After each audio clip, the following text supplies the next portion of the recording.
The Blackout. I don't know. I can't play that Modern Warfare. That new one. You don't like it? I can't get jiggy with it for some reason. I can't get right. I can't get jiggy with it. Yeah, man. Hey, right now, what you watching on TV right now? Like, what's your go to shit right now?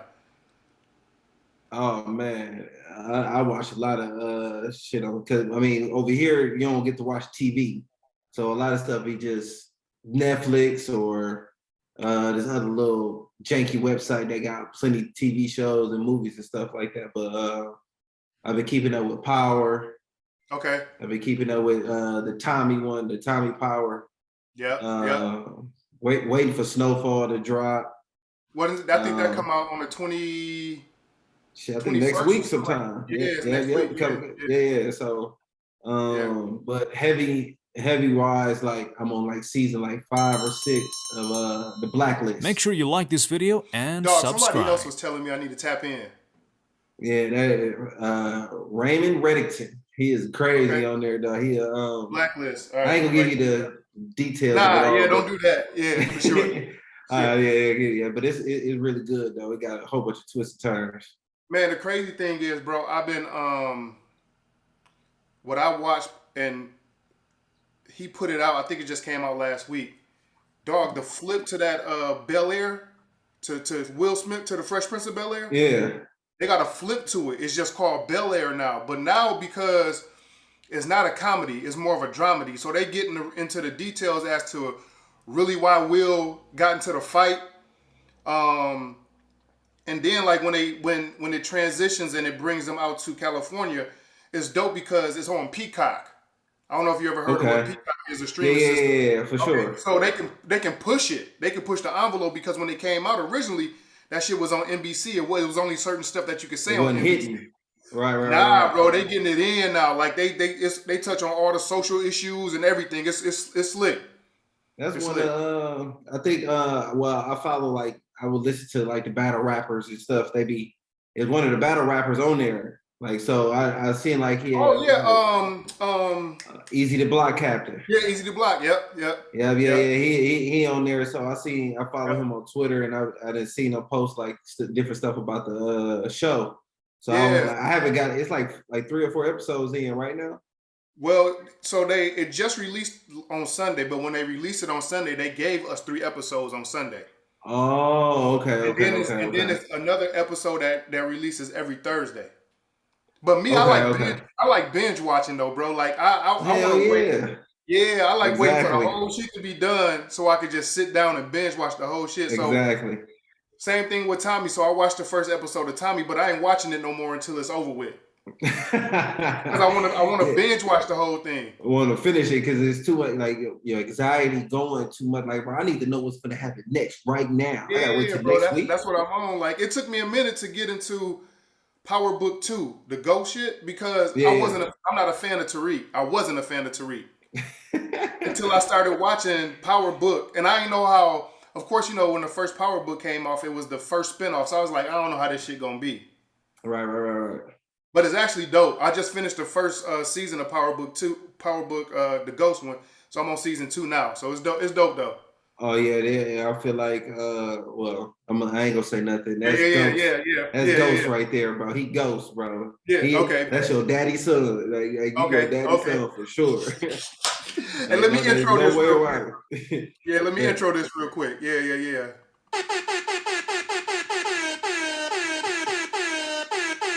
New viewers, welcome. Returning viewers, welcome back to Baseline to Goal Line. I am your humble and gracious host, Alan Cole Beasy Colburn, and I got a special guest with me in the building right now, former Iowa State point guard. I don't like saying former, so we're not going to say former when it comes to NBA. We're just going to say NBA player. He played in the NBA. Okay. Bet.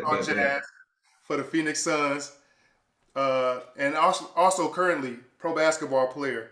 Diante Garrett is in the building. DG, what's up, my G? What's good, bro? Hey, man. We back for part 2, bro. Yeah, we definitely back for part 2, man. I don't know, some technical difficulties. We touched on it earlier, but some technical difficulties with the first one, G. And it was dope. Matter of fact, you was my second interview ever.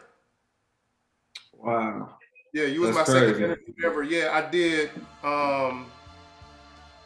second or third. Don't quote me on it, but my first interview I interviewed Larry Heisel, who was a baseball player for the Brewers. Interviewed him, black guy that was a baseball player for the Brewers. Interviewed him.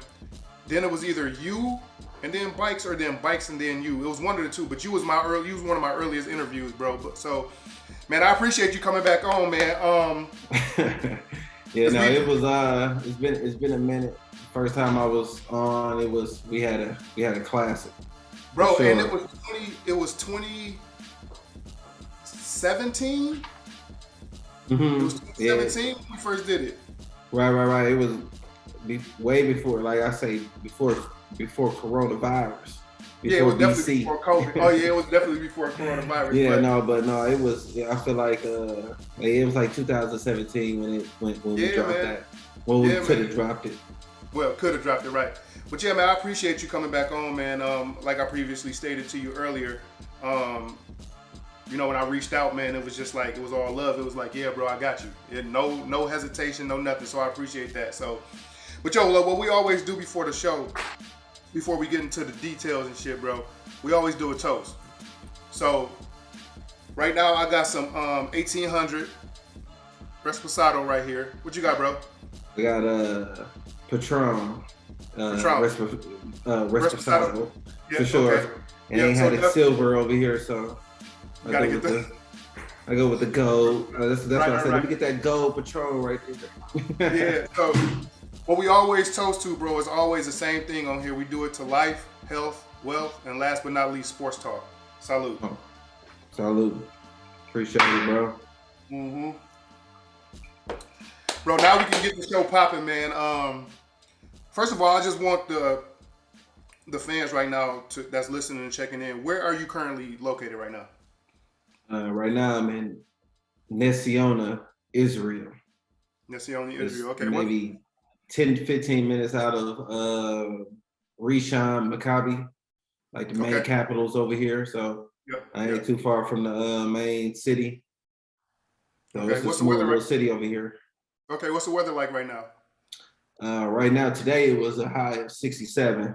Sun was out. Can't complain. Yeah. The winter just passed over here. So how is the winter? Is it a long winter or what? Winter was 2.5 weeks, 3 weeks over here of just rain. It was raining. Oh, wow. Okay, yeah. It was just straight raining. It was raining for a good week, and then it'll stop for like 2 days, and then start back up. So that's where it was where the cold was coming from, the rain. But now you can go outside with shorts. You can go outside with a hoodie on, like small little fleece or whatever. So it ain't like too bad. So I can't complain at all over here. How is the culture for you over there? And of course, we're gonna dive into it more once we get to the basketball aspect. But just on the surface, like how is culture life for you right now? Here in Israel, this is my second time over here. So I was already over here my first year after leaving the league. I came over here and I was over here and I got the feel of everything. And then when the time came back around to go back to Israel, come back here, it was a no-brainer. I already knew like the ins and outs about the league. What was that? Was Maccabi Ashad? Is that what it was? Ashdod, yep. Ashdod, okay, that's how you say it, okay. Yeah, it's about 20, 25 minutes away from here, right down the street. So I haven't got a chance to get over there yet, but for sure I see the signs when we driving on the highway or whatever. It'd be like exit over here to Ashdod. I'd be like, that's my old city right there. Yeah. That's dope, bro. That's dope. Were you nationally ranked? In high school? Yes. I ain't get ranked till I think my senior year. I was like, when somebody finally told me, I think I was like 60th in the nation. On the ESPN Top 100, right? I believe so, like 60th or 66 or something like that. Yeah, so I'm not sure. So you would think, right? You would think at that point in time that if that's the case, because you oftentimes you see people who are ranked at that particular time. What year? I forget what year you graduated. 2008, 9, Seven, 7. So a 2007. year. Okay, 2007. So you would think at that point in time that you would be getting more looks, high majors than just Iowa State, right? Yeah. So what do you think? What do you think it was? Do you think it was because you were a late bloomer, or what do you think it was? I think I was a late bloomer. My Okay, freshman year, I played freshman. I mean, it was we had a high caliber team over there at right, Vincent at the time. My freshman okay, year was Marcus Landry and all right, them. They did their junior years, yep, so they had 2 years there when I was there, okay, and so my freshman year I played freshman. Then my sophomore year I played JV, and then okay. my junior year that's when I jumped up to varsity. So I think it was Wow. So a I'm late sorry, I didn't bloomer mean for to cut you sure. off. Yeah, I didn't mean to cut you off because a lot of times when you have people who have made it to the heights that you made it to, which we'll get to for sure, um, they'll come in right out the gate playing varsity basketball at least by their sophomore year, if For not sure. if not by their freshman year. For Wow, so sure. that's dope, man. That just puts into perspective the work and everything that you put in, right? Yeah, So for sure. you arrive on campus at Iowa State the 2007-2008 year. You end up playing in all 32 games as a freshman, Hmm. right? You started 4, played in all 32 games as a freshman, and you was actually playing more than half the game. I think you was averaging like 22 or 23 minutes a game that year. Yep, yep. How did you think it was transitioning from the high school level to your first year at Iowa State? Uh, Like, how was it the was transition definitely for you? definitely a task, I would say. It was definitely tough because I mean, coming from the city, you get I would say like you get like a little leeway with different things. Like I was like Sure. number one in the city, you Right. know. So it was like I feel like I had to, work. I was working hard, but I think I had to work extra Pass hard hard. to, Got you. yeah. So I Got you. came in my freshman year and I was like 155, bro. I ain't gonna Oh, lie, like yeah, 155, yeah. 160. Were you And I still was six like, four at that time? Were you about 6'4" yeah, at the time too? yeah, Okay. about 6'4" at the same height. So I Yeah. was like 160. I was like Mhm. skinny, but I was thinking like, in my head mentally, like, shit, I got Yeah. the skills, woo, woo, woo. Right. But no, I had a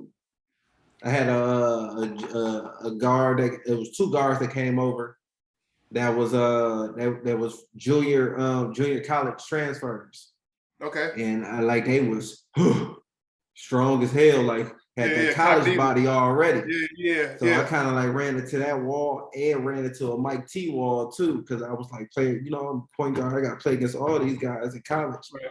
my Right. freshman year. So it was, I kind of hit that wall right there. Like, damn, I need to, I am good. I'm cold, but it's some other stuff I Right. need to involve. Like, like Right. for sure. For sure. So what did you take out of that freshman year, leading into the summer of your freshman year, going into your sophomore season? That knowing that you needed to improve on certain shit, right? Whatever Hmm. it was, what were those things that you needed to improve on, and how did you execute that?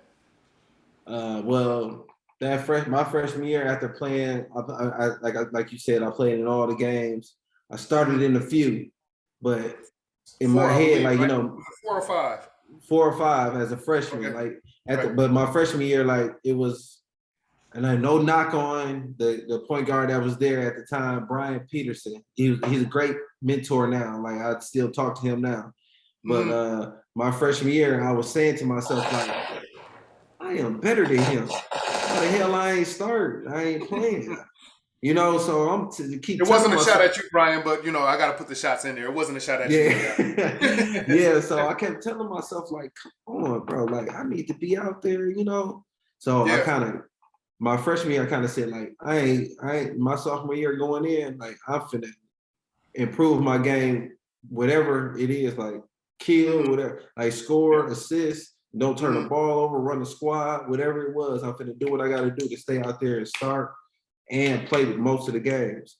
So I think Did you stay after in my Iowa State?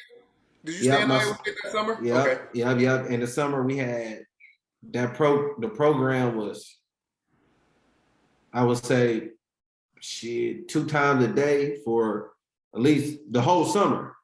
Wow. Down there, and I was getting it in, like lifting.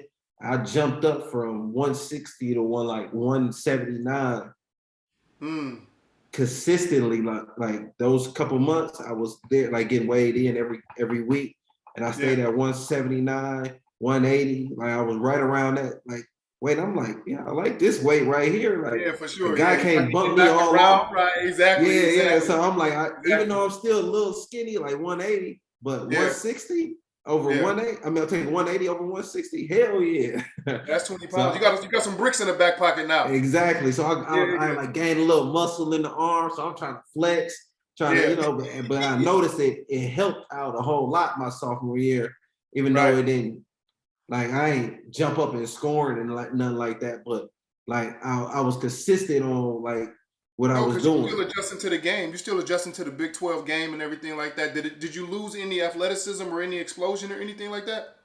No, I don't think so at all. I didn't. I would say I don't think so at all. After my freshman year going into my sophomore year. So your sophomore year comes around. You start all 32 games your sophomore year. Yeah.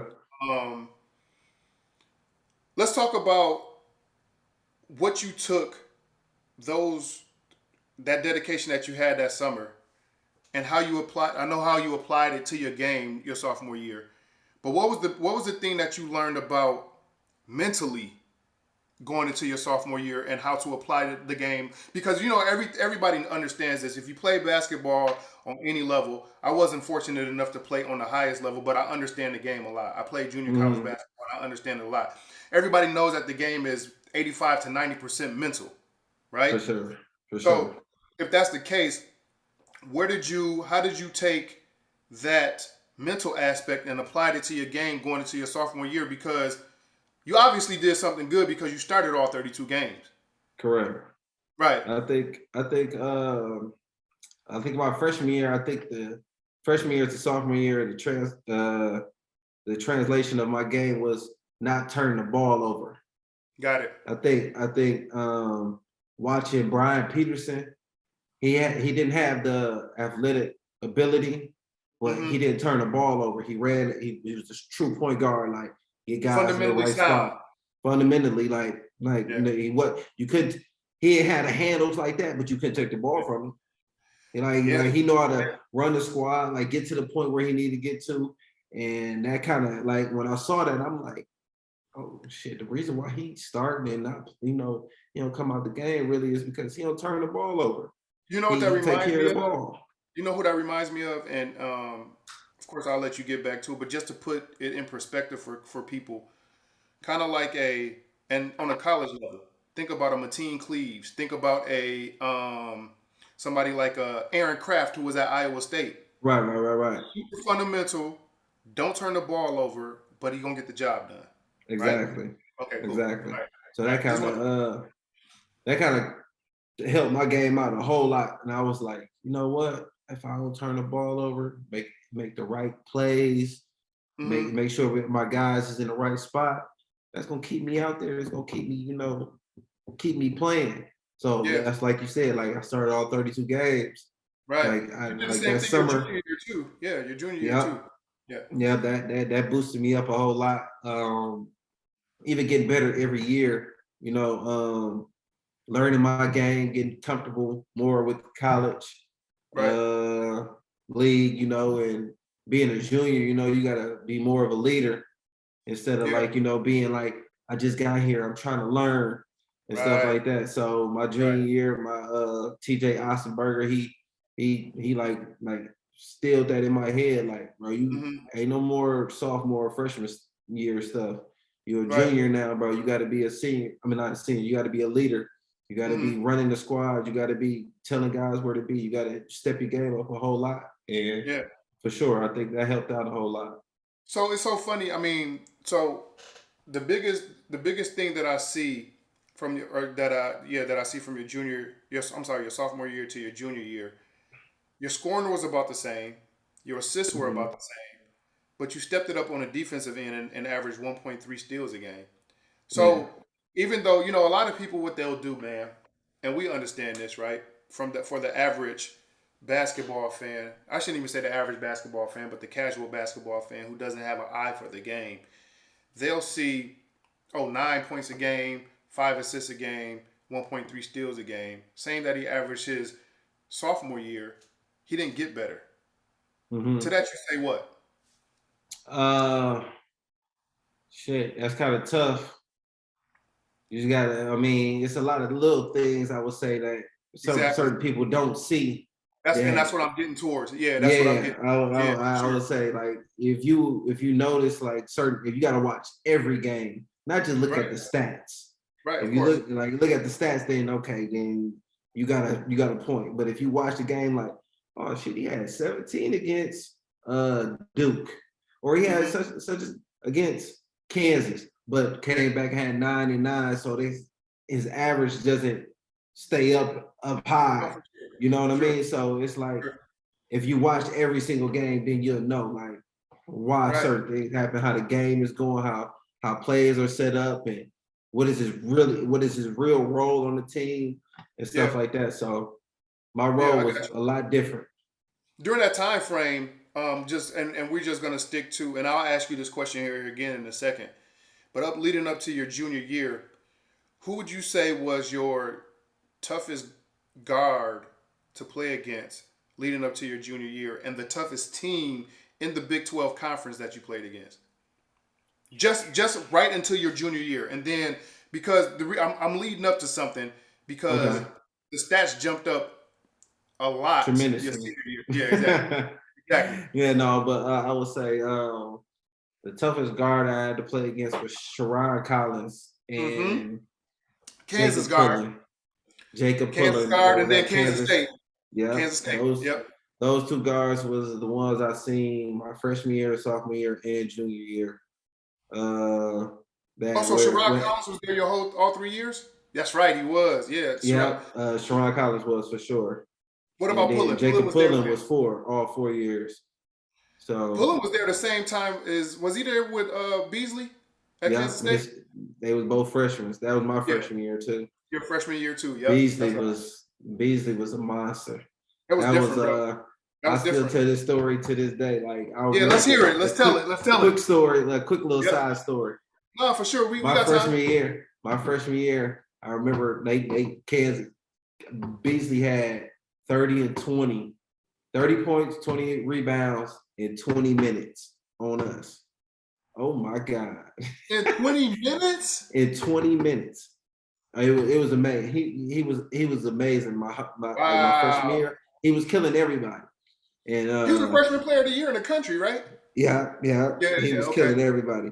But I Right. remember Coach McDermott put the film on me. I was supposed to take a charge down the middle We're not on doing Michael Beasley. He that. paused it, and I'm like sitting there trying to take a charge, and I do this. And I Oh, you like moved let to the him side? go. I moved to the side. I'm not finna. I still would have been on the poster like right now to this day, probably. You know what I mean?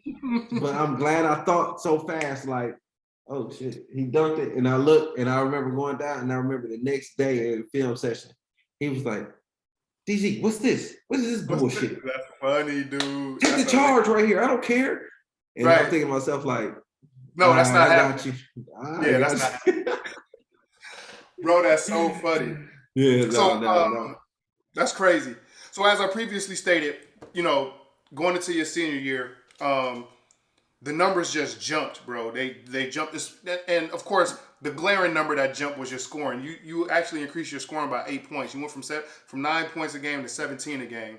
Um, Free throw percentage even jumped up to 82%. Mhm. 6 assists. I believe you were Big 12, all Big 12. Was it first team or second team your senior year? I'm not even sure. I think it was second. I'm not even sure. I don't even remember. I think it was second though.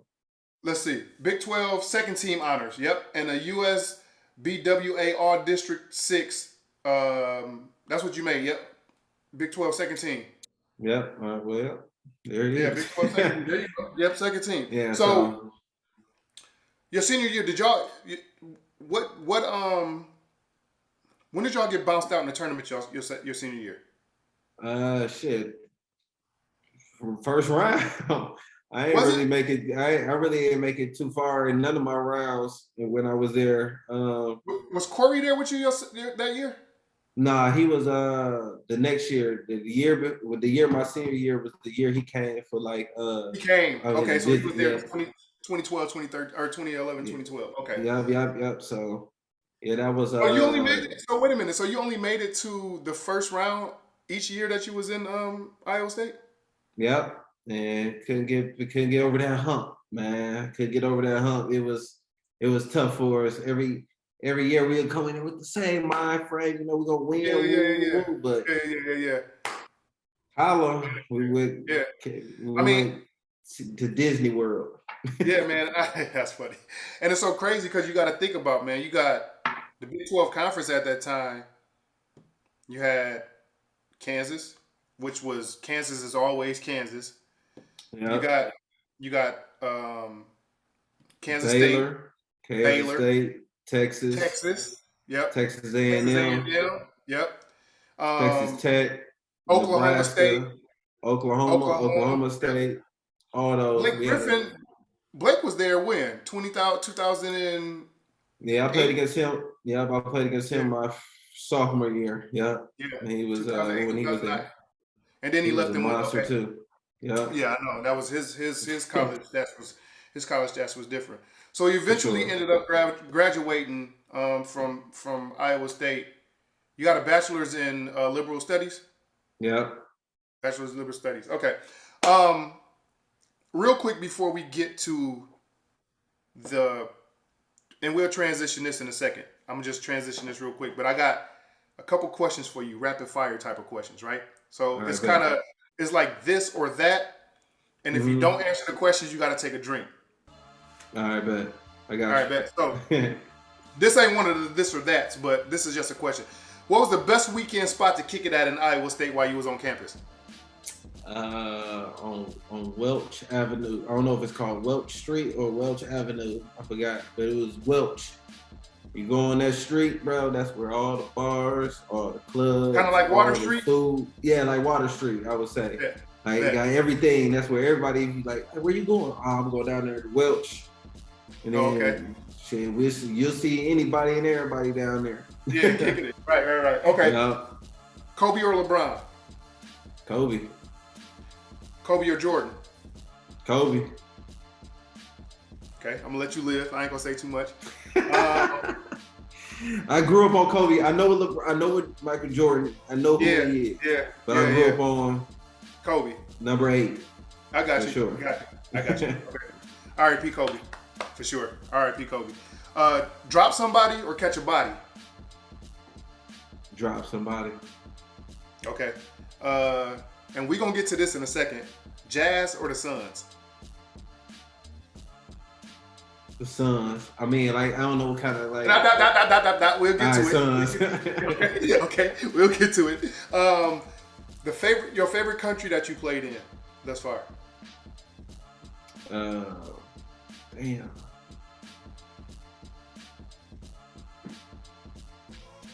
Like, okay, as far as like, damn. 4, 3, 2. Yep. Tokyo. Oh, Japan. Okay, Tokyo, huh? I say Tokyo. Y'all can't. I can take that back, bro. I take a drink. Okay. Take a Let's drink. take a drink. What, I can't what, think what, of what, okay, so since the time ran out, what you think it is though? I will say Israel because I mean, like out here, like when you hoop out here, it's like free, like you just free, like it's you just it's like good weather. It's good, I got you. it's like good vibe off the court that make you like I can't wait to hoop, bro. Yeah, for sure. And then Japan was like I would say the media wise, the fans they showed all love there, and it was like I felt like LeBron out there. I ain't trying to say I'm LeBron, but they make you feel I get like what you said. LeBron. I get what you said. So Let me ask you, bro. Can you foresee yourself? And I'm glad that you mentioned that because um, I'm nowhere near, nor I don't think I will ever be anywhere near a quote unquote celebrity, right? mhm. But just off of the compliments and the attention that I get from doing this, I don't think I could be one. Like that, what you just said, like the stuff that you just said about in Japan. Yeah. Um, I know it's love. I know it's all genuine love or whatever. Mhm. Um, but I couldn't do it. Like, how did you adapt to that? Well, Japan wise, that was like where you seen like if I really took advantage of being like a social media like influencer, Yeah. like if I did at that time, I could have been way bigger than what I am now. But at that time, I was like caught up in the life, like I was like Okay. right there Oh, in the so it was moment. there for you to take advantage of. Yeah, for sure, because they had me on a few billboards. They had me posted everywhere in Japan. Talk, bro. This is what I see. This is what And I want you to do. Talk. Yeah. Matter of yeah, they fact, have had me another posted. drink. Have another drink Uh, first, and then we gonna talk. Yeah. Yeah, because it's coming out now. Talk. yeah, no, for real, no. Japan was they showed a lot of love out there. Like I couldn't like if I was to go out to go to like a restaurant, gas station, grocery store, the mall, anything, Yeah. they're looking at me like Garrett, Garrett, Garrett. Oh wow, You that's know, dope, so bro. it was That's like, dope. take a picture, Yeah, take a that's dope. picture. Even if they didn't even know who I was, they like, let me take a picture, take a picture. And Yeah. where I was, like I was maybe 25 minutes away from what you see on Fast and the Furious, that little area Oh, the where little area. all the Yeah, yeah, people yeah, was yeah, yeah, walking. yeah, yeah, yeah, They can yeah, walk yeah, across the street everywhere. yeah, I was yeah. like 20, 25 minutes away from there. And Oh that's where wow, bro. all You the know what's so crazy? restaurants. What's so crazy? Real quick before I thought that was a prop. Like I didn't know that Hell that actually no. took place in Japan. That's for real. That's Wow. Okay. for sure. When the light turned green, I mean red, and they give you the walk path, it's people walking this way, that way, this way, this way. They all crossing the street. Wow. And when Wow. the light turned red, I mean turned green, the street just say air, and then the cars go. Hard like Like the it's Red like a Sea. movie. It's like a Wow. movie, bro. It's like a movie, bro. Wow. It's That's crazy. crazy. So and then like that's where all the restaurants and a lot of things was like the big malls and stuff like that. So me and the fam or the team we'll be out Yeah. there and that's when they'll point us out like we was real 100% rock stars. See, I couldn't. I mean, and I commend anybody who can keep a, um, you know, keep their professional. I couldn't do it, bro. Like it would be like what I mean by I couldn't do it. Like I don't like attention like that. Okay, okay. You get what I'm saying? I see what you're saying. Not that I wouldn't be able to adapt to it. It's Hmm. just that I don't want to go to a grocery store or to a gas station and everybody all in my face trying to take a picture. Right, Like yeah, that for would bother sure, me. That would bother me. Like for sure. I couldn't imagine. I couldn't imagine a Michael Jordan or a LeBron James. You know, I couldn't. There's no way I could be that level of famous. Yeah, No way. I feel like you got to know when to move and when not to move. Like, you know what? I'm But not bro, gonna go it's over almost. there. But wait a minute, DG. It's It's too almost to cracking. the. No, but it's like it's so crazy because if they go anywhere, bro, it's gonna be nuts. I think it's a little bit different if you live in LA because you see it on a consistent basis, so they can kind of Correct. move around a little bit differently. But if Hmm. you just like if we in Milwaukee, bro, like if it's a situation you that famous in Milwaukee, like Giannis, like I wouldn't want to be Giannis in Milwaukee. He can go. He can go to what you want to call it, Midtown. Like, let me No, just he go to can't do none of Midtown that. real He quick. can't go to Mayfair. He can't do none of Nope. that. He can't do none of Yeah, that. That's crazy, yeah, bro. no, I commend that's I crazy. commend y'all for it. No, I commend y'all for it for sure. Okay, so you go, you leave your senior year, right? And you ended Hmm. up going undrafted. First of all, for the youngins out there, how does the draft process work? Like, how do you get even if you go undrafted and things like that, right? How do you get? Did you get invited to summer league?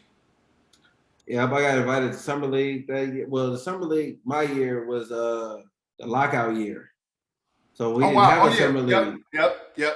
So we That was didn't the have a summer year. league That was at 2012. all. That was the first year, 2011, 2012. Okay. Yep. Okay. Yep. So all I had was workouts, and I had about 30.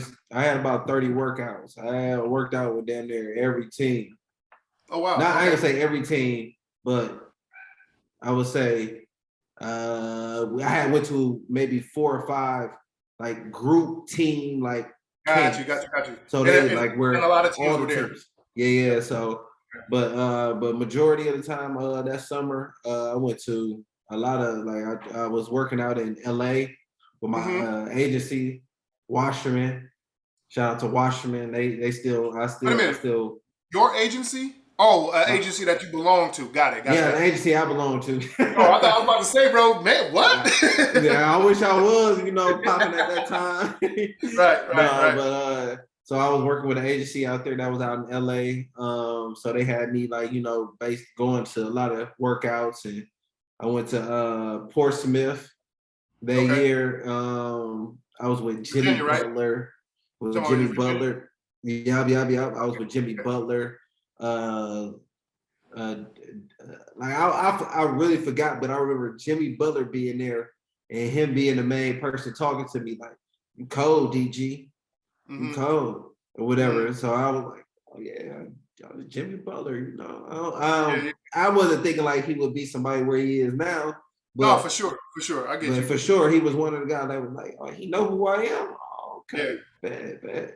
Yeah, yeah, But yeah. yeah, so I would say that summer helped me out a whole lot. Okay.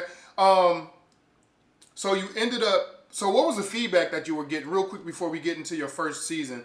Because you played in Croatia your first year, right? Yeah. Okay, so we'll get to that in a second. But Well, I played in Croatia and then only played in Croatia for 2 or 3 months, and then and you then I went to went to France, right? France. Yep. Okay. Yep. So we'll get to that in a second. But what was the feedback that you were getting from NBA teams and GMs and stuff after those workouts? Well, me personally, when I talked to my agent, them, it was telling me I was killing them. I Okay. felt like I was doing really good. A lot of the workouts that I did, I feel like, shit, that was a good ass workout right there. Mm-hmm. Like I shot the ball good. I killed in the one-on-one. My stamina was up. Yeah. That's what they all really want to look at. Like if you can Right, shoot, for sure. you can handle your own, playing one-on-one defense and stuff like that. And Mm-hmm. I thought I did really good. Right. And shit, I really don't tell people this story, but when I went to Detroit Pistons, Breaking news. Breaking when news. I went to Detroit Pistons, their workout, I killed that workout, and I don't want to put him on the spot, but Joe Dumars was one of the guys that told me like, shit, if you available at 32, we taking you. I'm like, And what? at that point in time, he was the president of basketball operations, right? Yes. He Yeah, like, yeah, if yeah. you Okay. available at 32, we taking you. I'm like, all right, man. So I'm like, cool. And this one, I'm in Detroit too. I'm at the Yeah. workout. He got me in his office. And he's like, he had like, it was Ben Wallace and somebody else was working out downstairs. And Okay. and Ben Wallace was shooting threes, bro. I swear to God, I ain't gonna forget. Ben Wallace was shooting threes. He was bricking. He was like, see, you gotta go down there. You gotta be one of them leaders to go down there and be like, Ben, what you doing, man? What you doing shooting threes? I'm like, yeah, I could do that for sure. Hell yeah. Yeah. He said, Yeah. yeah, we're gonna take a big as I think they had number 6 or 7th pick. They're gonna take a big and they're gonna take a guard at the 32nd pick, which was What was supposed to be me. who got drafted that year to them? Do you remember? Brandon Knight. Oh, they took him at 7. They took him at 7. Tristan Thompson was supposed to be, wasn't supposed to go to Cleveland at 4. At 4, right? That's what I was being told. This is the information that's being told to me. Yeah. Tristan Thompson went at 4 to Cleveland, and that kind of messed up the Detroit Pistons draft. So they picked Brandon Knight at 7 or 8, one of them picks. So they were supposed to take Tristan Thompson at 7 or 8, and then pick another guard at 32 or 31, whatever that pick they had. Right. And that's what was told to me. So I'm like going into the draft, like, hell yeah, I know I'm getting drafted. My name was popping. Yeah. My Go ahead. name No, was go ahead. popping up. My name was popping up and everything on the little, Skip. Yeah. Not Skip Bayless. What's his name? Stephen A. No, when you do when they do the draft. You can see this. Yeah, I can see it. Yeah. So yeah, Brandon Knight was 8. Okay, so they had the 8th pick. Yeah, they had the 8th pick, and then right 30, 33. 33. Kyle Singler. 33. Yep. So it was and Kyle Singler is one of the guys that I had a workout with. Like he was with our agency. Okay. So it was like I ain't, I wasn't not like even Brandon Knight, he was part of our agency. So I worked out with him all summer. So it was one of them like, I can't be mad at it. That's one of my colleagues, For sure. And but for sure it was definitely like Wow, that's a crazy. heartbreaker right there that I was just I ain't gonna gonna say, lie, I cried when I get drafted. I mean, as you should, especially if you were told by the president of basketball operations, and you what, 22, 21, 22? Yeah. And So I you're was still seeing young. my name at like 30, like it was like 35. And my name was what's his name though that do the college like stuff like where he put the rankings. I forgot his name. Not Jay Billis. It is Jay Billis. It is Jay Billis. His name. It was Jay Billis? Okay. My name make was sure you top like this 5 video at 35. and subscribe. Like 35, 36. Wow. I was top 5, like sitting there. You talking about So you talking about when they actually do the draft, and Jay Billis is on the panel when they do the draft. Yeah, they got my name. He has my That's name right. on there. Yeah. Like, yeah, he should be getting drafted at this number. Woo, woo, woo. Wow. I was sitting there. I was in Iowa State. We had one of our boosters. He had a party for us, thinking I'm getting drafted. Like, Wow. So I'm sitting there like getting ready. Did that mess your confidence or anything up? I don't say it messed my confidence up, but it definitely hit a blow on my ego for sure. Yeah, for sure. Okay. For sure, because I'm like, damn, bro, I was killing, bro, all these workouts and shit, man. Yeah. Doing So all now I'm supposed to be doing. And then I don't get drafted, and I'm like, now what the hell finna you know what the funny now? thing is? That's probably why we got the humble DG that we got, period, now. You know what I'm saying? For sure. That's probably why we got it. But anyway, okay, so you don't get drafted. That's crazy. You don't get drafted. You signed with Croatia. And you only played a couple games in Croatia. What happened in Croatia that you didn't finish, or that it wasn't just a good fit? I think Croatia was as far as anybody coming in for like a rookie year, like coming out of college. Yeah. You well now they probably got a little bit more money, but at the time I was there, you weren't going into like you wasn't like I signed to a big deal, but I didn't know like the ins and outs of like the business wise, like as far as the money, the housing, the car situation and everything going into it. So I'm like, I seen the big money, so I'm like, oh shit, hell yeah, I'm going there. Right. Not knowing the background of what they had going on. So when I got there, so I'm like in a hotel for a couple of days. I'm thinking like, okay, hotel straight. Go to practice, woo, woo, woo. A whole month went by. I'm still in the hotel. There's no Wi-Fi in my bed in the room. So the only Wi-Fi I had was in the lobby. So I'm like, I can't talk. So I'm up till 3 a.m., 4 a.m. talking to family members back at home, downloading movies and all of that. Yeah. At this time it was Skype. So I'm like, I'm on Skype all night, all that. It's 3 and 4 a.m. And then when I get to my room, I have no Wi-Fi. So what the hell am I supposed to do? Just be sitting in there? So it was tough for that. And then I wasn't getting paid on time. I'm like, I got to get out of here. So I'm like, you know what? I got fresh out of college. I ain't got no money and shit. Right. So I'm trying to make what's up with all this money that y'all told me y'all was finna give me. And the contract that you signed, right? It's on the contract. Exactly. Right. Yeah. Exactly. So I'm like, no, I'm supposed to be getting this on this date. It's 20 some days went by. I ain't got nothing. They telling me like, different stories of like next week, this guy will be back in town. He's gonna be the one that's gonna sign off the check. That sounds like a damn mob, like the mafia, bro. For sure. So, and this is my rookie year, so I don't really Yeah. know too much of like the ins and outs of like, that's what they do. Oh, Mm-hmm. so that's how I gotta handle it. So I'm like, Mm-hmm. oh man. And then the games start coming around, and I could tell like the coach, like he'll play me certain times, and then he'll take me out whole 2 quarters and try to put me back in. I'm like, Mm-hmm. I can't get jiggy with this.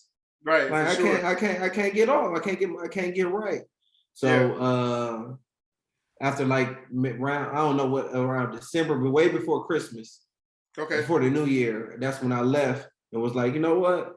I need it out. Like I told my agent, like I can't, they're not paying me. I'm living in the hotel. Right. I don't have a car. I gotta depend on like guys to come pick me up if they don't answer my Right. Yeah. text. Right. Right. Right. I can't. Then I'm late. I showed up late to practice a couple times because I can't get a ride. I'm texting like the managers or whatever to come pick me up.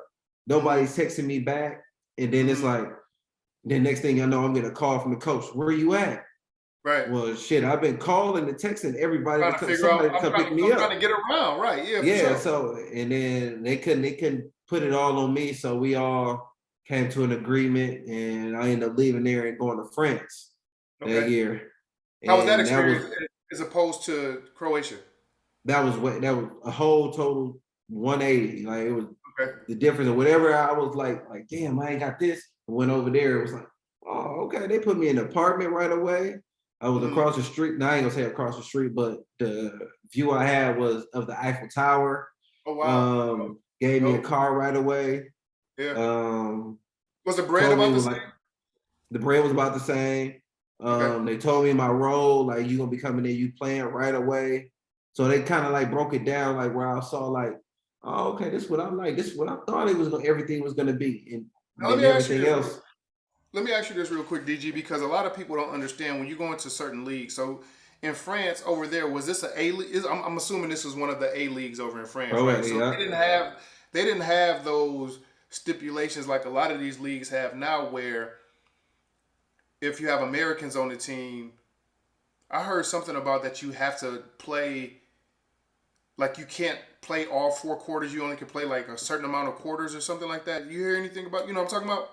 yeah. I was a witness of this for sure. I played a part of this when I was in Japan.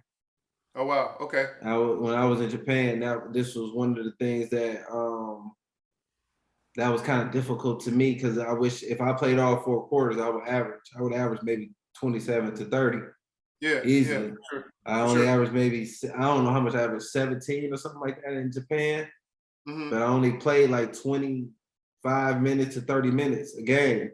Why do they split it up like that? I don't know. Seriously, I don't know.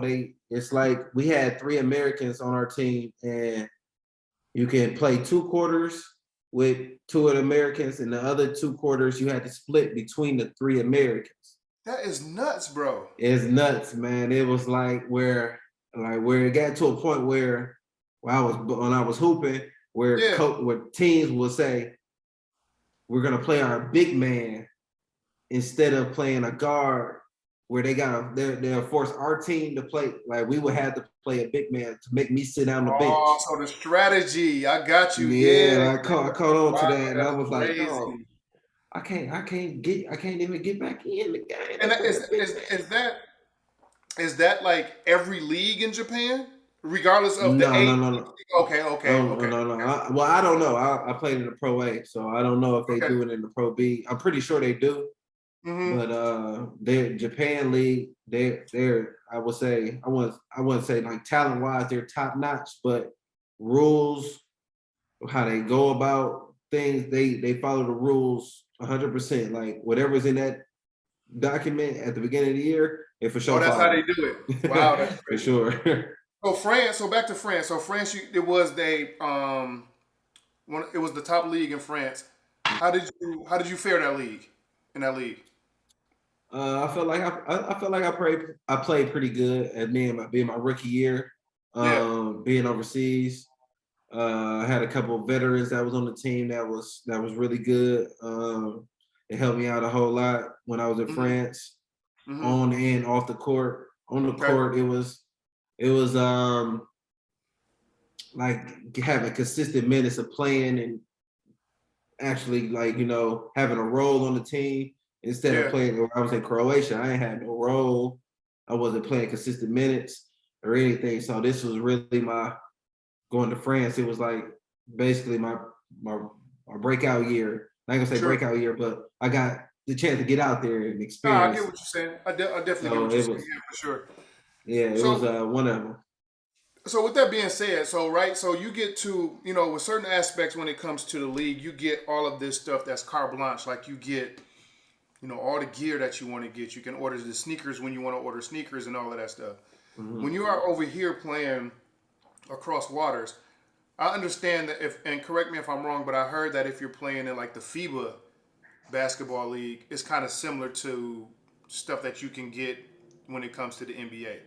Yeah. But playing in these leagues when it comes to France, and Japan, are you still able to maybe not necessarily on the same level get all of the stuff that you want at your disposal, but as far as traveling wise, is it similar? As far as locker rooms, gymnasiums and stuff like that, is it similar? As far as what like being over here in NBA, Yeah, I know it's not the same. I know it's not the yeah, exact same, but is it some similar? teams, Okay, okay, some teams are like the NBA. Like okay. it depends on what team you are on and what country. Like if you playing on the EuroLeague team, Right. some of those EuroLeague teams are like almost like an NBA team. Like when you go travel to them, they give you Yeah, the high end hotel. You eat yeah. good.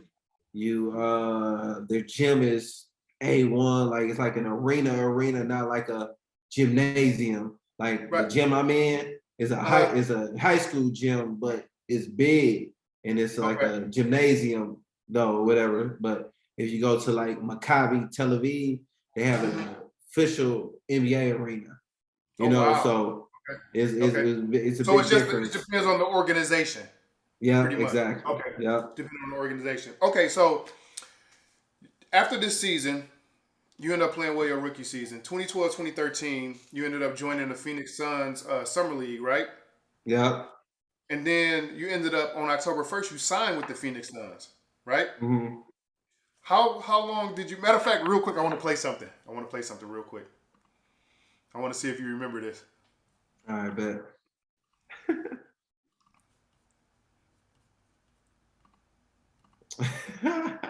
You remember this? Yeah, that was What's your Kendall experience? Marshall sitting right next to me. This is in LA. We just got done Okay, hold playing on. against the Clippers or the Lakers. Okay. Let me see.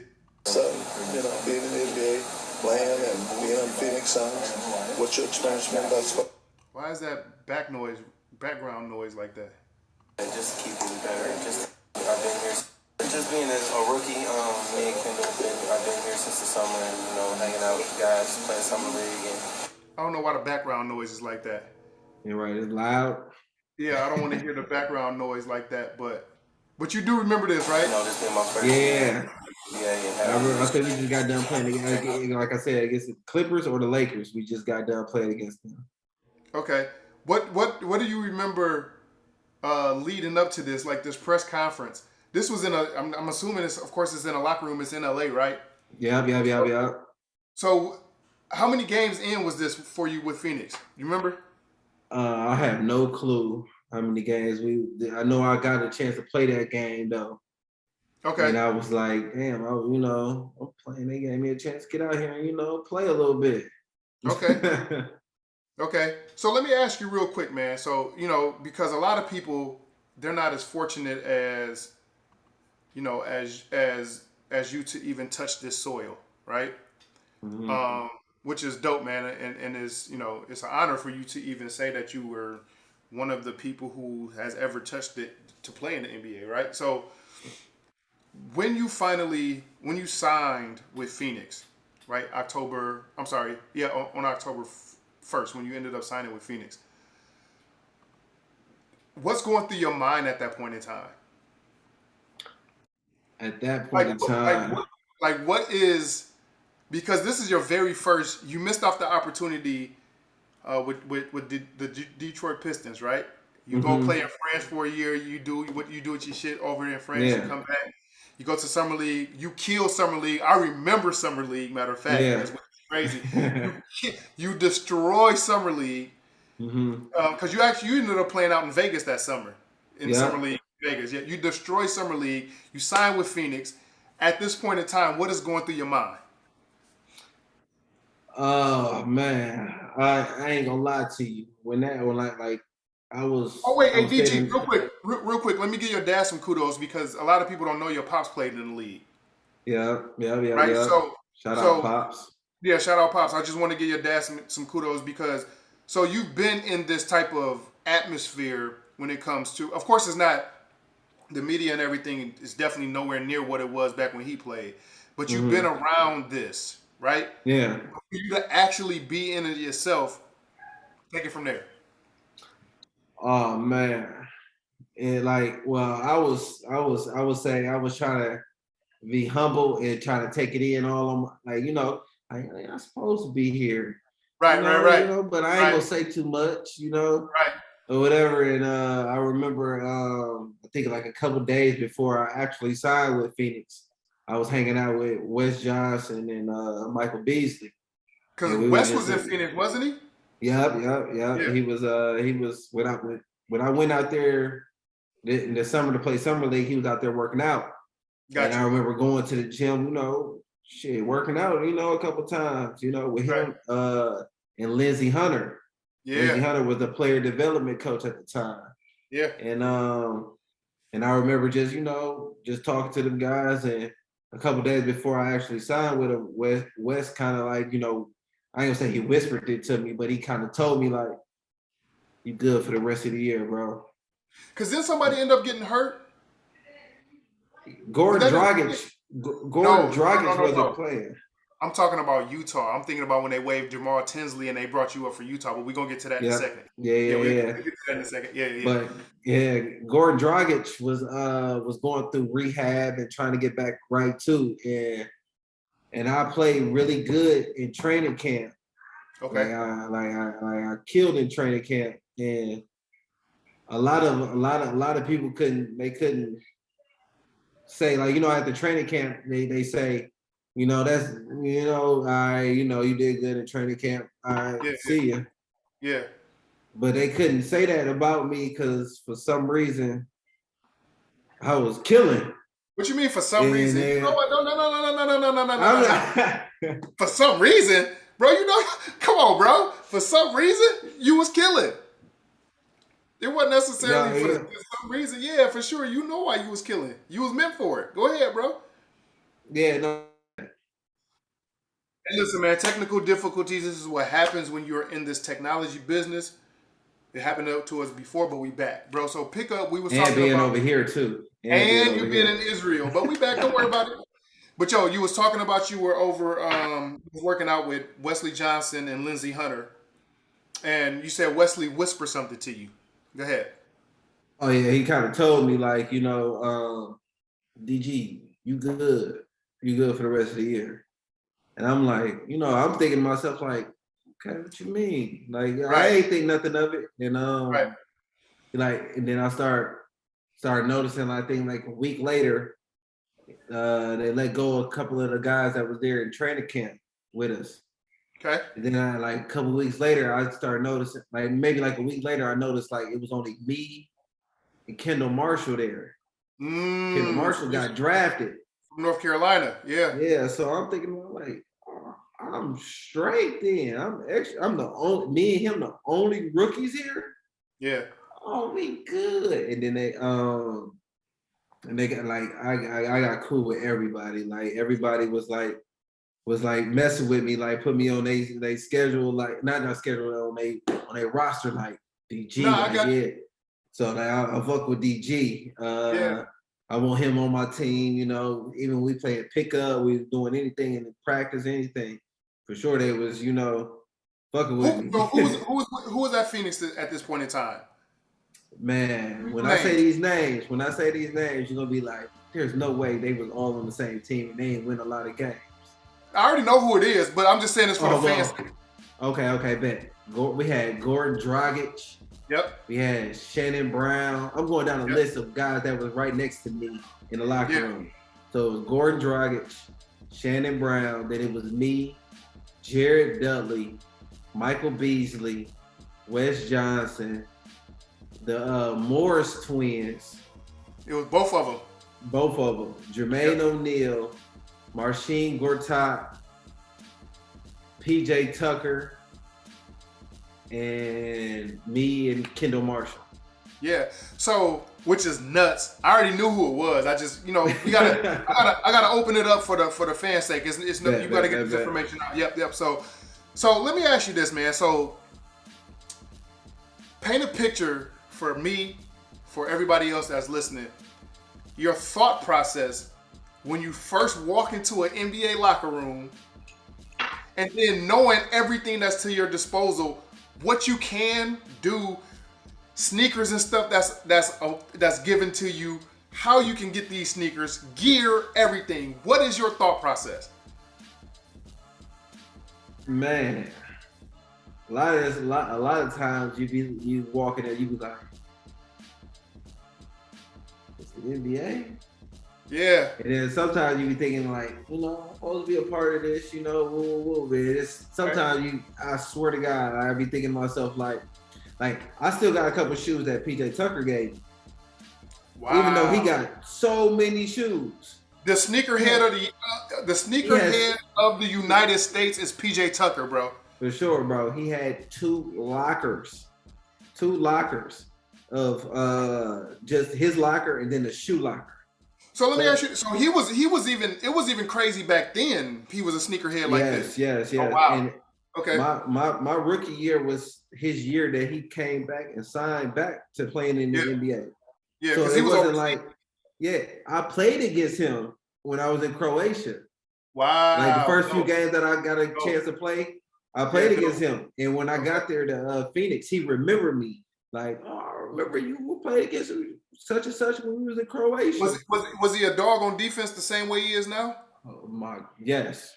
He was. That was one guy that I know that he started a lot of the games when I was in Phoenix. He started over Michael Beasley and Wes Johnson because of his defense how hard he played and rebounded. Yeah. Like he was guarding the best player on each team. Real quick, that's just a testament to everybody that's out there listening. If you are an inspiring basketball player or you're a high school player, college player, it's not all about scoring. It's not. No. Little shit. Scoring is gonna get eyes on you, but the little shit that you do within a line, the dirty plays that's not in the stat books, that's gonna keep your ass on the floor. For sure, and he was one of them. I was watching Beasley kill. Like I was like telling myself, like not telling myself, I was telling other people like, dog, Beasley is an all-star. He finna be an all-star this year. Yeah. For sure. He was killing in practice, did not miss. Yeah. When the games came, like, you know, it's a big difference. And I started noticing like PJ Tucker, they gotta keep him out there because he guarding the best player. Yeah. He's rebounding, he's hustling, he's like sacrificing his body. Yeah, even though he might not be making the three, he might not be scoring a lot, but that nigga was rebounding, hustling, and guarding the best player. And that made him stay on the floor. And I was telling myself, like, no, you really don't have to be scoring all these points to stay on the court. Yeah. And that, like now, like if you see him now, I'm like, I still to this day, if we ever was to, like, I wish I would have got a chance to see him when he was in Milwaukee, and I got a chance to come back there in the summer. Well, in the playoffs, if we ever lock eyes on each other, I know for a fact he gonna be like, DG, what up, bro? For sure. It's all because he know, like, I was killing, and he was like one of the guys that was like, bro, I got locked down on defense. This is how I'm gonna make my money. Woo. And he know like DG cold. It was one of the guys that. Hey man, keep drinking, bro. Because it's coming out. Keep drinking. It's coming out. He one of them that gave me my motivation. Like, if PJ Tucker, fucking with me, I know I'm cold. I know you good. So, bro, listen. So, I want you to either agree with what I've heard or tell me that it doesn't work this way, but either or, right? So Okay. I'm told you get into an NBA locker room, they ask you what type of sneakers you like. Nike, Reebok, Adidas, whatever the situation is. Antec, all that stuff that's out there right now, all that bullshit that's out there, Under Armour, all that shit, right? So they ask you what type of sneakers you like. You tell them what type of sneakers you like. They give you a log, and you can just check what you want, and then that shit is in your locker? Damn, like I want to say I ain't never had to log anything, but I remember being in Phoenix and I got like 5 pair of shoes of Nikes. Like they noticed that I was wearing Nikes, so Gotcha. they gave me like 5 different pair of different colorways of the shoe that I was wearing. Yeah. And I was like, oh, okay. But then other guys like Kendall, he was wearing Jordans.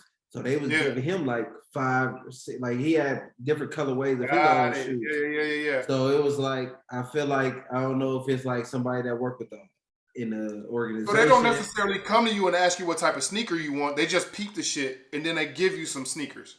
My time, and when I was there, they seen what I was wearing and they would like, you come back to your locker the next day or the day after, like 2 or 3 pair, it'd be like for the away game, home game, and alternate jerseys and stuff like that. Alternate jersey type color type shoe or whatever. And I saw that and I was like, I got that same treatment too. And I was like, man, God. So what about imagine the guys that really got the Nike deals or the Adidas deals or Jordan deals and I was telling myself like, man, one day. Yeah. So even with the accessories as well, like were they coming to you saying, do you want a headband? Do you want sleeves? Do you want you just go up to the equipment dude like, hey, let me get a headband, fresh new headband. Me Unlimited? And Unlimited. Me and not Marcus, but Markeith Morris. We used to wear the headband sometimes, like just in the layup lines, just to to take them off. When we sit on the bench over there. Exactly. And so it was like thinking to myself like, they got about 1 million of these. That's crazy, bro. I'm assuming it was the same situation as far as the gear goes when you got to Utah, which we're going to get to here in a second. Yeah. When you got to Utah, same situation. Okay, so this season you ended up playing. You played the whole season with Phoenix between the Bakersfield Jam and then with Phoenix, right? You were splitting time. Yeah, well, I played maybe 9 games with the Bakersfield Jam, 9, 10, 11. Around that time, I played only that many games with them. When I went down to the D League, and when the first time I got called down there, we went 7-0. They like, come on, man, you winning a lot of games down there. Come on. They called your ass right back up. Right back up, and I was killing too. Yeah. So they like, come on, man. Come on. Keep drinking, bro. Yes. They're like, come on back. So I'm like, all right, bet. And I'm gonna be honest, I wasn't even like, they sent Kendall down to the D League before me. Wow. And I was thinking to myself, like, are they really, fucking with me? They really giving me a chance, like, even though I wasn't playing it like in any of the significant games or for sure. Anything but like just that. Being there, the atmosphere, just getting everything. Practice, you doing all of this shit with them, so you learning anyway. Yes, right. and I feel like they noticed like, dude coming to practice early, he killing, he's staying late, sooner or later his chance is gonna come, to play in some actual games. And I played in a few games my rookie year with him, so I wish I would have played like a lot more, or I don't know. I feel like my rookie year. You remember your first game? You remember your first game? I remember my first game was I played preseason. I played in a preseason game. A lot of people remember when I played against Miami when I got that first. That was your first game, Miami. Yep, that's the one I remember. When I first got that first bucket. But people really don't know. I don't really like telling this story, but I was lit. You gonna tell it, bro? We talking. Come on, tell it. I was lit when we came to Phoenix. It was around my birthday too. Okay. and around my birthday, I think I don't know what day. I think we played after my November birthday. 3rd, right? My birthday, November 3rd, but we played against Phoenix. I mean, against Miami. Yeah. Well, Well, you know that game was November 5th. It was the 5th. Exactly. So I'm gonna tell you, like, I think that game was it on a Sunday? I'm not sure what day it was on. It was on a Monday, I believe. Listen, we went to live on Sunday. And the game was on Monday? We played on Monday, man. Listen, Wow. you like when you're in the league, I didn't know these. Like, man, we just got back from Orlando. So we was on one of those the road trips. Long road trip or whatever. So they like, and I remember one of my teammates, he knew it was my birthday. He like, meet me downstairs at this time. I'm like, shit, we just got off the plane. What the hell we finna do tonight? Right. They're like, meet me downstairs. I'm like, all right, go downstairs. Or you don't want to disclose the name? I don't, I don't Gotcha. say. Gotcha. But they told me, meet me downstairs. So I'm like, all right, bet. All right. So I go downstairs. We had about 2 or 3 of us that was downstairs. Yeah. But man, when I tell you, that shit turned into a movie in like 10 minutes. I bet. I was like, yo, what is going on? They're like, yeah, it's your birthday. They're like, yeah, you dealing with a different type of caliber of people at this point in time. For sure. So I don't know. I wasn't accustomed to this at all. I get you. They like, yeah, DJ, it's your birthday. We got this and this and this and this planned out. I'm like, y'all got all this planned out for me? Yeah. What the hell? We went out to eat. It was like, that shit was dope, that bro. Shit was a movie, dog. That's dope. And then that's this. We was living in Orlando. We haven't even played against Miami yet, but we haven't got to live yet. But my cousin is one of I ain't gonna say he is the main promoter for Live on Sundays. Headliners. Wow. That's dope. That's my cousin. That's my first cousin.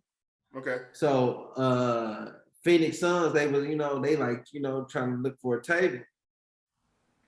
I text my cousin, like, I'm with the team. We trying to get a table. Yeah. He's like, oh, come through. I got you. We'll got you the biggest table here. Yeah. So I'm like, all right, bet.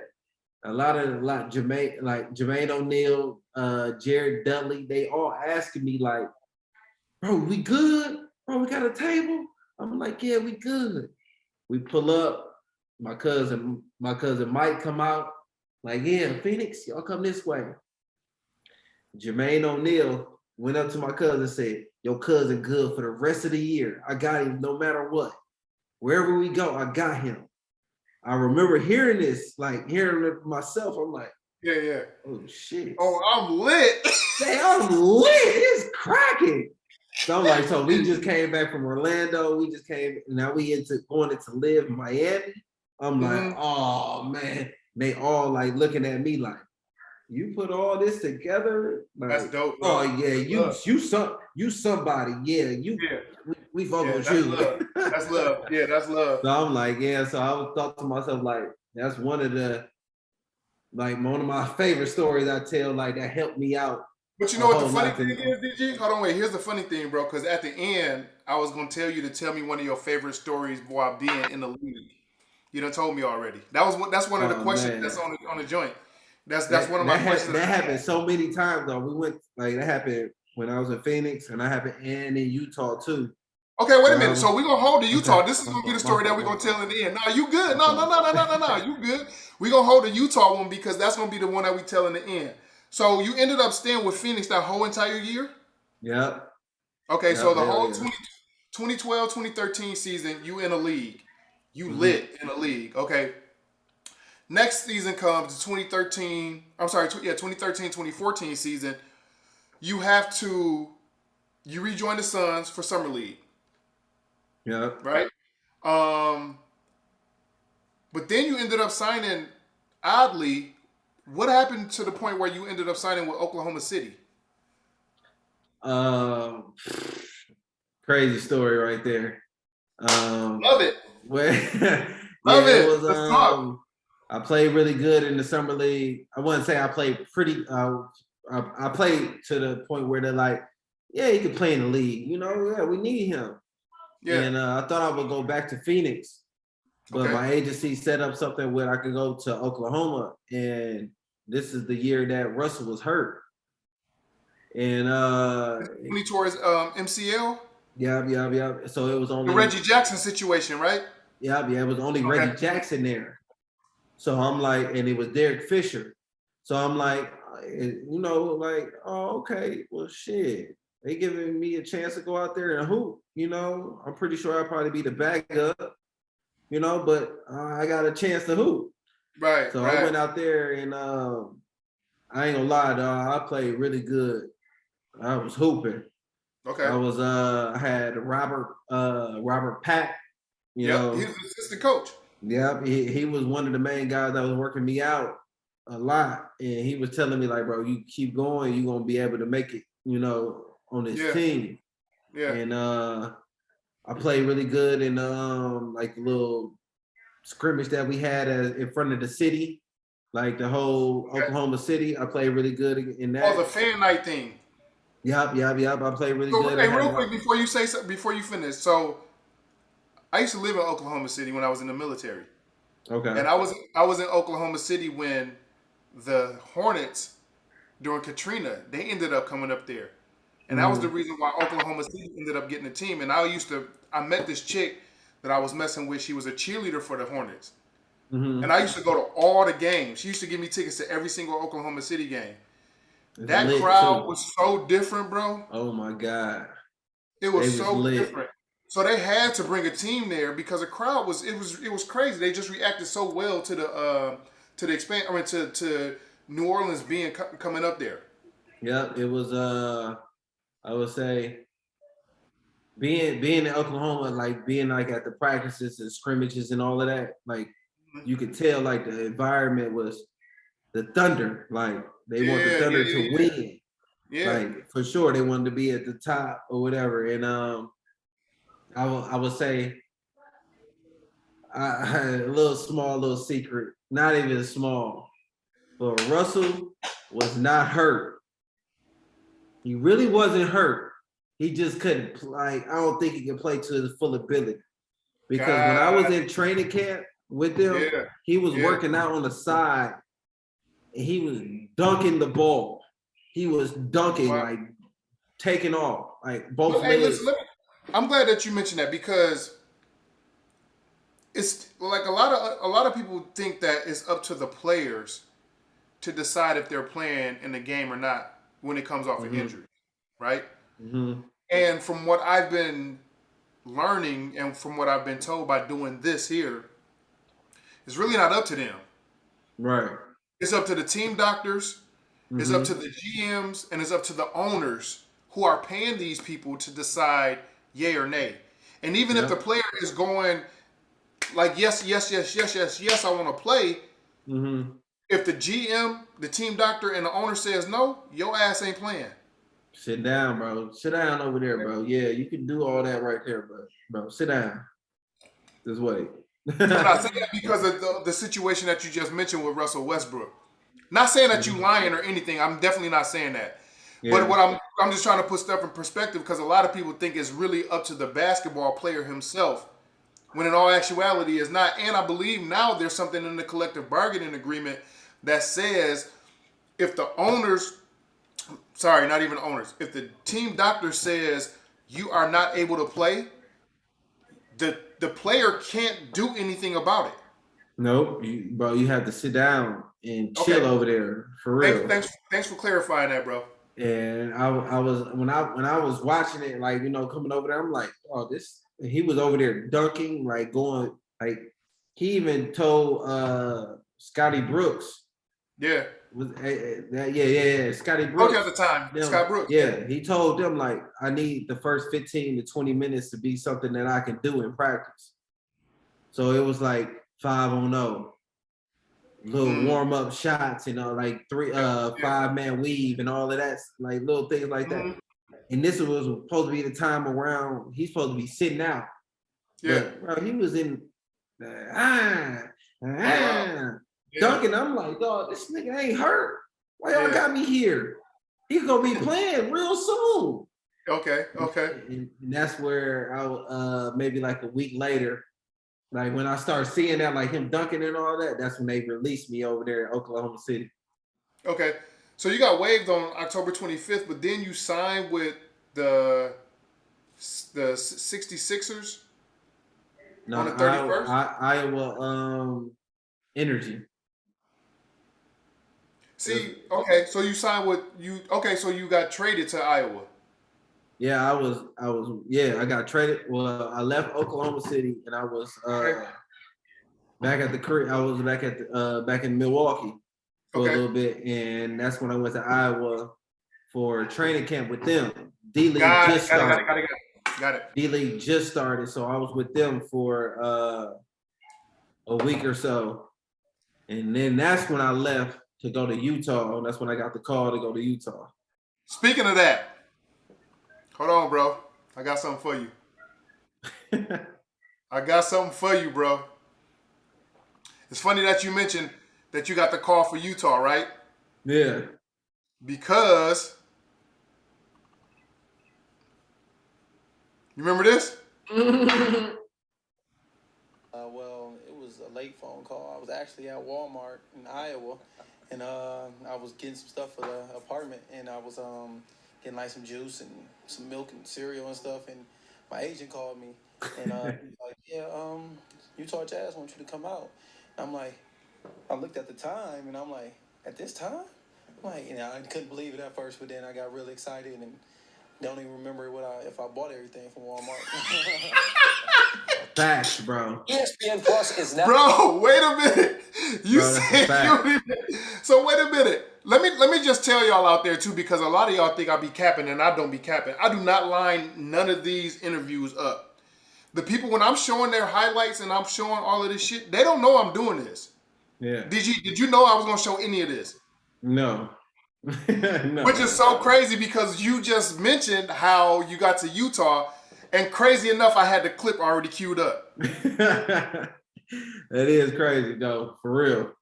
So you ended up going to Utah, signing to Utah, right? Mm-hmm. And you ended up signing to Utah on November 13, 2013. Yep. You played the whole season. Did you play the whole season in Utah? Yeah, played the whole season with them rest of that year. Were you bouncing back and forth between G League and D League at that point in time? You was all with Utah. I was all with Utah that whole year. I want to show you something too, bro. Another thing too, real quick. All right. Want to show you something else, man. Do you remember your best game with Utah? Shit, I had a couple of them. People like the game I had against Phoenix. Okay. Against Steph and Clay. And I had another good game against Phoenix too, like my old team. Oh yeah. Oh, this right here. This was ESPN right here. Yeah, knockdown. I was lit. All the way to the title, and you're good. Yeah, DG.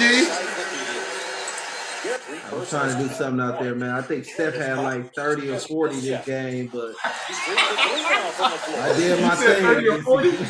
I think so. I think that couldn't miss, bro. No, but you look. And you hit 2 buzzer beaters this game. Yeah, I was lit. I was trying to act like, I know what I'm doing out there. How was playing against Steph? So, and of course, I don't know what your affinity for Steph is. I'm pretty sure you think he's great, right? Yeah, for sure. How did you feel? Look at this. Look. Come here, Dirk. Come here, Clay. Yeah, I'm glad that Dirk one-leg step back. Come here. Exactly. I was lit this game, though. I ain't gonna lie to you. I was lit this game. Bro, did you hear the Mike Breen and the announcers? Come on, man. He's coming in off the bench. This isn't supposed to happen. I'm like, what you mean? Come here. This is supposed to happen. Yeah, come here. Jordan Crawford. Yeah, come here, Spates. Yeah. Yeah, we lit. Lit. Oh, wait, we're going to get to this in a second. Oh, we're going to get to that in a second. No, we gonna get to that in a second, bro. When you brought, I don't know what you was on when you was bringing back the dad hats to the back, bro. Ooh, I don't know what you was on. So I didn't know. So here's the thing. See, the dope thing about doing these interviews, bro, is because, you know, I know people that I'm interviewing. I shouldn't say all of them, but a lot of people I know on a semi-personal level. I think that, you know, we could say that we know each other on a personal level, but also I learn shit. I learn a lot of shit doing these interviews. Yeah. I love the fact that I can go from a friend to a fan, which is what I am right now. I'm in my fan zone, which is dope because I didn't know that you played with Utah that whole season. Yeah, for sure. I was with them since the first day. Not the first day. The first game I played with them, they were 0-9, I think. Okay. 0 and something. And when Okay. I signed with them, we played against Sacramento Kings. And I hit the first shot. I got out there. I hit the first shot right out gate. And shit, I don't know how many points I had, but I had enough to get Utah Jazz their first win. That's dope, bro. When I got signed with them. So I kind of told them, I was like, I remember walking, you know, after I got the first, you know, when everybody was telling me like, you know, good shit, you know, whoa. Yeah, and that's dope, remember, bro. I ain't gonna tell nobody this. I was on the elevator.